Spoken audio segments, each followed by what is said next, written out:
Puji Tuhan, selamat pagi saya sampaikan kepada seluruh sidang jemaat Tuhan. Kita akan kembali mendengarkan firman Tuhan, kita berdoa. Terima kasih Tuhan Yesus yang baik, saat pagi hari ini kami kembali bersyukur buat anugerah Tuhan yang tak pernah henti-henti dalam kehidupan kami. Bapa dalam sorga, sebentar kami akan mendengarkan kebenaran firman Tuhan. Ajar kami untuk mengerti firman-Mu, bahkan ajar kami untuk menjadi pelaku kebenaran firman Tuhan. Siaplah hati kami untuk diisi oleh kebenaran firman-Mu. Kami sudah berdoa mengucap syukur di dalam nama Tuhan Yesus Kristus. Haleluya, puji Tuhan. Amin. Puji Tuhan, kita akan mendengarkan firman Tuhan. Kita buka di dalam Efesus pasal yang ketiga, ayat yang ke-18. Aku berdoa supaya kamu bersama-sama dengan segala orang kudus dapat memahami betapa lebarnya dan panjangnya dan tingginya dan dalamnya kasih Kristus. Puji Tuhan, saya berikan judul itu mengenal kasih Allah. Berbicara soal kasih, kita pasti sudah sering mendengarkan. Kasih itu adalah dalam 1 Korintus pasal yang 13 ayat 4 dan 7, di situ firman Tuhan berkata, kasih itu sabar, kasih itu tidak cemburu, tidak memegahkan diri, bahkan tidak sombong. Kita sudah sering mendengarkan apa itu kasih. Tapi firman Tuhan saat ini dalam Efesus pasal 3 ayat 18 ini, bagaimana surat Paulus ini menulis kepada jemaat di Efesus agar jemaat Efesus mengetahui betapa panjangnya, tingginya, lebarnya, dan dalamnya kasih Allah kepada jemaat yang ada di Efesus. Mengapa kita perlu mengasihi? Karena Tuhan sudah lebih dahulu mengasihi kita. Bagaimana dalam suratnya dalam Filipi pasal yang kedua ayat yang ke-7 dan 8. Filipi pasal yang kedua ayat 7 dan 8. Melainkan telah mengosongkan dirinya sendiri dan mengambil rupa seorang hamba dan menjadi sama dengan manusia. Dan dalam keadaan sebagai manusia, ia telah merendahkan dirinya dan taat sampai mati, bahkan sampai mati di kayu salib. Ini adalah bentuk kasih Tuhan kepada umat-umat, kepada manusia. Bagaimana lewat kematian Tuhan di kayu salib, dia menebus dosa kita. Tuhan dari Allah menjadi manusia karena kasihnya, karena Tuhan sudah lebih dahulu mengasihi kita. Jadi mengapa kita perlu mengasihi? Yang pertama, karena Allah itu adalah kasih. Kita buka dalam 1 Yohanes pasal yang keempat ayat yang ke-7 dan 8.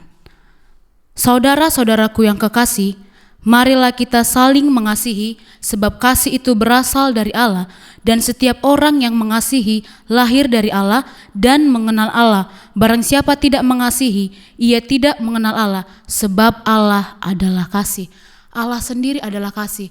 Tuhan ajak kita untuk saling mengasihi. Mengapa kita perlu mengasihi? Karena Allah sendiri adalah kasih. Tuhan sudah lebih dahulu mengasihi kita. Bahkan kasih itu adalah Allah sendiri. Untuk itu kita mau saling mengasihi sesama kita, terlebih kita mau mengasihi Tuhan.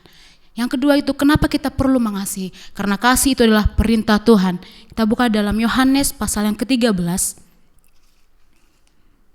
ayat yang ke-34.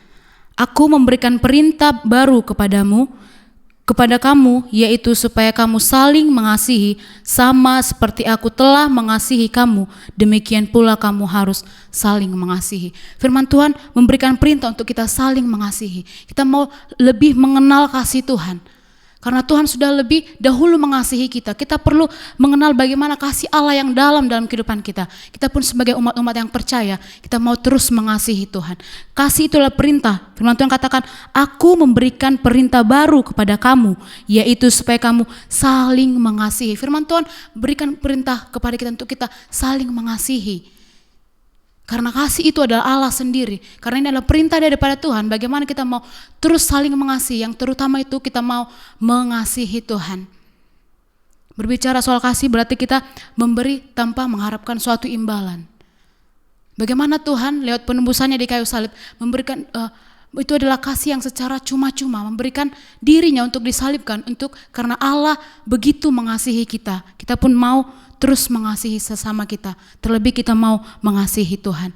Itu yang ketiga, yaitu mengapa kita perlu mengasihi? Karena kasih, ketika kita mengasihi, kita adalah tanda sebagai murid Tuhan. Kita buka masih dalam Yohanes pasal yang ke-13 ayat yang ke-35. Dengan demikian, semua orang akan tahu bahwa kamu adalah murid-muridku, yaitu jikalau kamu saling mengasihi. Ketika kita saling mengasihi, kita adalah murid-murid Tuhan Yesus. Sebagai murid Tuhan Yesus, berarti kita mau menyebarkan kasih itu kepada sesama kita, kepada orang-orang di sekitar kita.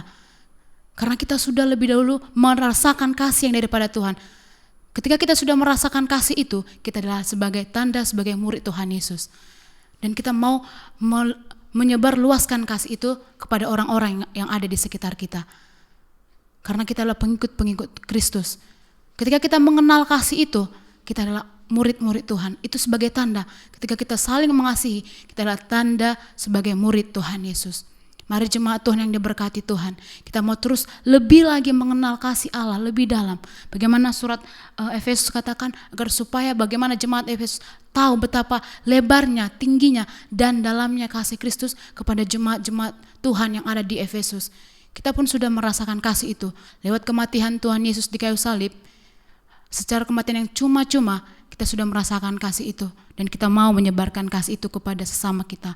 Kita mau terus saling mengasihi, terutama kita mau mengasihi Tuhan lebih dari apapun. Puji Tuhan, demikian kebenaran firman Tuhan yang bisa saya sampaikan. Kita berdoa. Terima kasih Tuhan Yesus yang baik buat kebenaran firman Tuhan. Ajar kami untuk lebih lagi mengerti betapa lebarnya dan panjangnya Tuhan, dalamnya kasih-Mu kepada kami umat-umat Tuhan. Dan kami pun mau belajar untuk saling mengasihi sama kami, terlebih untuk mengasihi Engkau Tuhan. Ajar kami untuk menjadi pelaku-pelaku kebenaran firman Tuhan. Kami percaya Tuhan, ketika kami sudah menjadi pelaku kebenaran firman-Mu, kami boleh menjadi berkat dimanapun kami berada. Berkati seluruh sidang jemaat Tuhan dimanapun mereka berada. Terima kasih Tuhan, kami menyerahkan aktivitas kami sepanjang hari ini ke dalam tangan Tuhan. Terima kasih Bapa, mengucap syukur kami sudah berdoa di dalam nama Tuhan Yesus Kristus. Haleluya, puji Tuhan. Amin. Kita bersyukur buat kasih Allah yang luar biasa dalam hidup kita. Mari kita menyembah Tuhan. Haleluya, haleluya. Terima kasih Tuhan buat kasih-Mu yang memulihkan kehidupan kami. Haleluya, haleluya, haleluya, haleluya, haleluya. Oh, betapa ku mencintai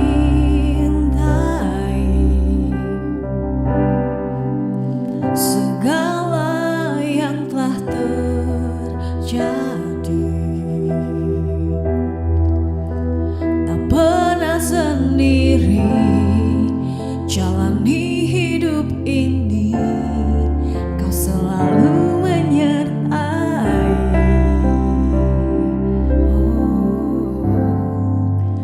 Betapa aku menyadari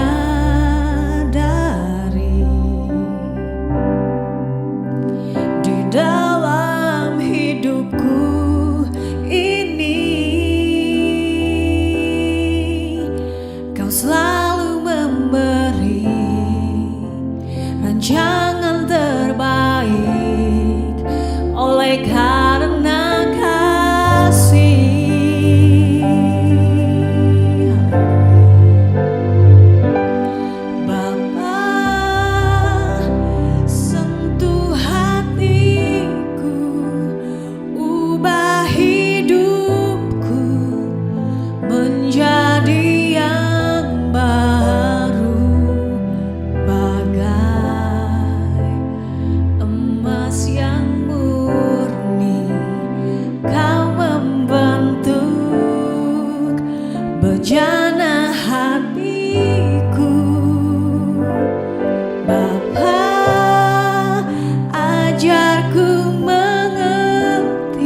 di hadapan tahta ku